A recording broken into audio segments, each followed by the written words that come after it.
Warning, this content may be disturbing to some audiences. Subscribe. If you dare.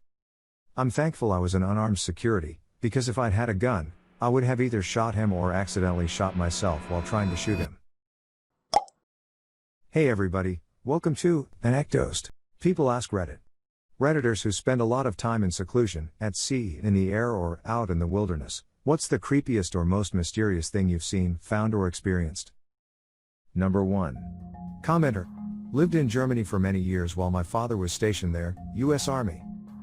We lived off base in private housing and I loved it. That country is amazing, the vast forests, the mountains, the countryside, the farmlands, the little towns, everything. I quickly became really good friends with some local boys whose parents owned the town's dairy farm. We were always in the forests running around and exploring. Fishing, playing army, etc. I was around 8 or 9 years old around that time, 37 now. One night, I stayed late at the farm hanging with the guys. Left about 9 or 10ish, it was dark, but then moonlight gave pretty good vision that night I remember. I lived just across the soccer field and a small cornfield from the farm. As I'm walking through the soccer field I see a bit of movement, just real quick, from the corner of my eye along the tree line at the edge of the field. I quickly step up my pace. As I turn to take my usual path through the cornfield to my house, I see at least half a dozen silhouette figures emerge from each side of the rows of corn on the sides of the path. I froze so hard. They were just standing there. Then there's one behind me. Before I could snap around and haul ass, he asked, in German, where I was going. I turn around now and what I see surprises, but relieves me also. I answered in English and told him I was heading home. He was then curious about my English. Turns out it was a team of special forces operators. I mean, these guys were decked out in so much tactical gear I couldn't comprehend how they were able to move so stealthily.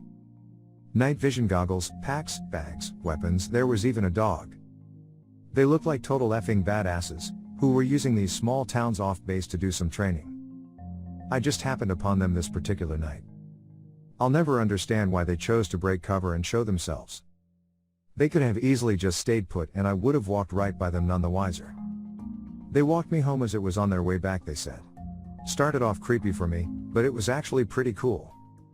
An experience I will never forget that's always stuck with me. Person B. I had a similar experience about 20 or so years ago. I used to work as an ecological surveyor for the Ministry of Agriculture here in the UK. I was surveying an area of moorland in the Peak District where the military train. Basically I used to get paid to take long walks every day recording the ecology and anything else notable. I had been walking for about 4 hours and hadn't seen another person in that time. The trail I was following led me into a small woodland and I was just walking along. Suddenly there were about 10 or 12 guys standing around me. All armed to the teeth, of course. All of them were laughing like hell as I nearly shit myself. They were all special forces types training on a camouflage/stalking course. They had been following me for about an hour. Apparently I nearly trod on one of them about 10 minutes before as he was hiding right by the path. We all ended up sitting around in the woods having a chat. Number 2. From May 2010 to May 2011, I worked as a security guard at a hydroelectric dam in Virginia. It was a fairly isolated location. If you needed an ambulance, you could expect at least a 20-minute wait. About a month after I was hired, one of the guys at the dam told me that most security guards out there quit after a few days because they got so creeped out being alone at the dam at night, and he was glad I was sticking it out. In truth, it could be creepy.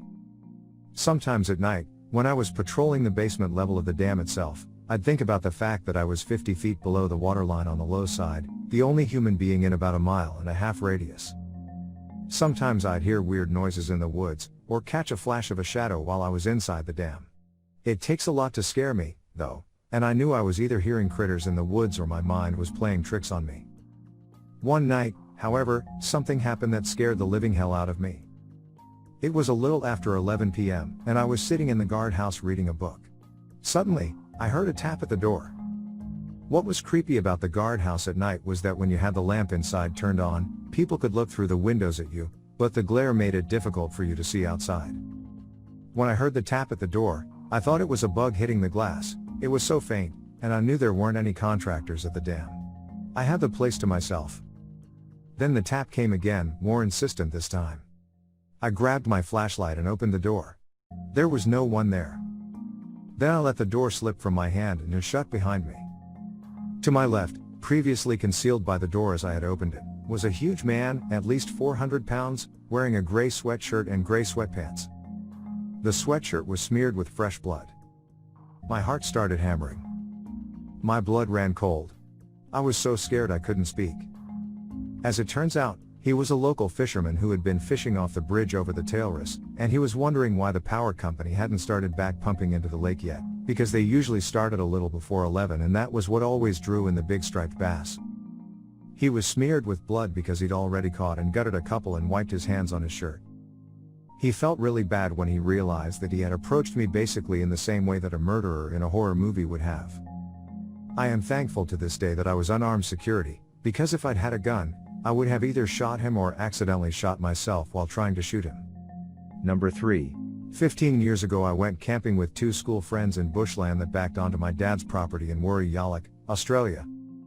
My dad didn't spend much time at the house but said we could use it as a base to dump any gear we might not need. He also gave me a heads up that he might creep up to our campsite that night and scare the guys I was with. We hiked from the house for about 4 hours through very dense bush, where we found a clearing and decided to set up our camp. Looking around the place for firewood, we kept turning up a lot of old bones. Some so old they almost looked like wood. We concluded that due to the land once being used for farming it was likely they were cow bones. We came up with a few more theories for the sake of scaring each other, then built our fire, even burning a couple of the wood-like bones just to see what would happen, and settled in. I was woken up by one of my buddies at about 1 a.m. who said he swears he saw a torchlight on the tent wall. Excellent, I thought. We sat in silence for a few minutes before the light came back. This was great. I really hammed it up, making up stories about murders in the area and escaped prisoners. The light from the torch fixed on our tent, then switched off. We could hear leaves and sticks moving around outside and my buddies were on the verge of tears. Then we started hearing whispering outside, as well as some low mumbling. Dad had brought some friends in on the prank. Dedicated. The torchlight came back on and pressed right up to the tent wall, and a hand began tapping across the top while the whispering continued. My dad had brought some friends in on the prank and convinced them to walk 4 hours through dense scrub in the middle of the night just to shine a torch on our tent. I started to panic. Then it just stopped completely, about an hour after it began. We sat in total silence aside from the sobbing of my buddies, and at dawn packed up and got the F out. We got back to the house and Dad was there. He apologized and said he'd planned to come out and see us last night but fell asleep at his girlfriend's house. We told him about what happened and he was genuinely dumbfounded. Interestingly, I went back to the spot a couple of years ago after telling this story to a friend. We found a small shack made of corrugated iron pockmarked with bullet holes, a 44-gallon drum full of burned clothes, a pile of firewood, and 2 axes. Who knows if it's related, but it was effing creepy. Number 4.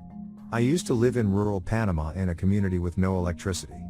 The whole town is inside by sundown, around 7 p.m. and asleep by 9 p.m. One night, I'm outside at around 11 p.m. photographing stars and I have to turn my headlamp off while the camera is taking the picture, usually about 30 to 150 seconds at a time. 30 to 150 seconds of almost complete darkness. When I finish a photo, I'll turn my headlamp back on and look at my camera to adjust settings and take another shot. One time when I turned my headlamp on, I saw a pair of eyes just about 15 feet away in the bushes staring at me. I've got friends who have worked setting camera traps throughout the country and I've seen picture evidence that there are still several types of big cats alive and well in the area. I leaned down to pick up some rocks, look back up, and the eyes are gone. My house is about 100 feet away. I do my best to turn my handful of rocks and dinky tripod into weapons and run as manly-like as I can back to my house. I never went back out to take pictures at night. Number 5. When my buddy joined the Air Force, one of the first places he got stationed was Howard Air Force Base in Panama. The USAF closed it in 1999 and it is now Panama Pacifico International Airport, near Balboa at the entrance of the Panama Canal, I think. Anyway, it was 1994, and he was in the security forces. There was a 10-foot wide swath of jungle cut back on the outside of the fence. Wide enough to drive a Hummer. So when he was out on guard duty, they packed a bunch of guys up in a truck and drove outside the gate of the base. Then they would drive along the fence, and drop a guy off every 1,000 meters or so. So when your shift began, you were dropped off on the jungle side of the fence with rifle, 1 clip of ammo, bag lunch, radio, and night vision goggles. He was 19 years old and scared as hell, he said. At night, you see eyes looking back at you, cats screaming in the jungle and all other sort of boogeymen. He said you might meet up with a guy in the next area if you both happened to be walking toward each other at the time. So you had another human to talk to in the dark. Apparently, the main reason for guard duty on the jungle side of the gate was to keep the locals from stealing the copper ground wire off of the fence. Number 6. This summer I was out in the dark canyon wilderness of Utah, after 2 weeks of driving and backpacking around the country alone. The plan was a 7-day trip, and after a few days of setbacks I was on my last night. By this time I was already a little scared of the dark, but that's just what happens when you are your only company for 3 weeks. Anyway, on the 6th day I found an awesome elk antler and put it on my shoulders about a mile into the day's hike. As anyone who has poorly packed a pack will attest, just slapping 15 pounds on the top of your pack is a bad idea. About halfway through my planned deathmatch my hip was getting sore and I blew through my water. I decided that I would stop early and get some water. Luckily I found a few puddles in a dry riverbed and made camp. I started boiling some water when it struck me, if there's skanky water here there may be good water upstream. So up I went upstream. Just as the canyon boxed out, a little spring filled the bed with deliciously cold refreshing water. I drank on my hands and knees before realizing I didn't bring my water bottles. Whatever, I hiked the half-mile or so back to the camp and grabbed them. This is where it gets weird. On my trip back up I kept feeling really vulnerable and uncomfortable. Every little rustle in the bushes set me off.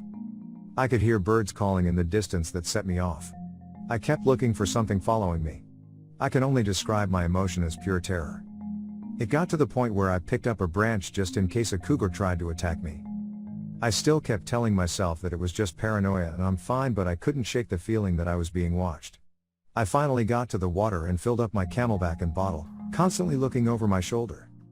The feeling of unease was still with me when I headed back down the gulch. There I came upon a fresh mountain lion print placed directly between 2 that I made on the way up. It's one thing to think that your fears are unfounded paranoia, it's much worse to know they are true. Make sure to share your personal story in the comments below and have the opportunity to be featured in a future video. Also, if you like these topics, don't forget to like, subscribe, and hit the notification button to continue seeing more content like this every day. See you next time.